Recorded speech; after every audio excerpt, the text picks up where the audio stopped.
Having already been under a nationwide partial lockdown since November, Germany's 83 million citizens have tonight been told those measures will once again be extended, this time until at least January 31st.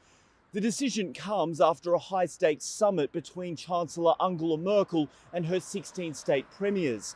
The current lockdown was due to end in 5 days' time, but at the meeting today it was decided the country's infection rate remains far too high to loosen the rules. The government's goal is to get to an incidence rate of 50 infections per 100,000 people. Right now, it's 134 per 100,000. That means non-essential shops, bars, restaurants, cafes, cinemas, gyms and theatres will all continue to remain closed. Schools will not return to in-person learning as had been planned, with classes instead going virtual. And domestic tourism remains effectively banned, with hotels told not to take bookings from holidaymakers. In other areas, the rules have been tightened even further. Those living within designated COVID-19 hotspots have been told not to venture outside a 15-kilometre radius from their home.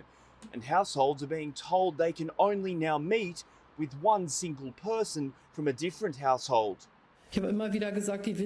I have always said that the winter months are, as the experts told us, the months in which the pandemic can have its strongest impact, especially with the combination of the mutated virus, which has already been introduced here. That is why we have to get to a point where we can trace the chains of infection again, because otherwise we will just go back to a lockdown after a short relaxation. The government here says it had little choice to extend the measures, given the resurgence of the virus is placing huge pressure on the country's health system.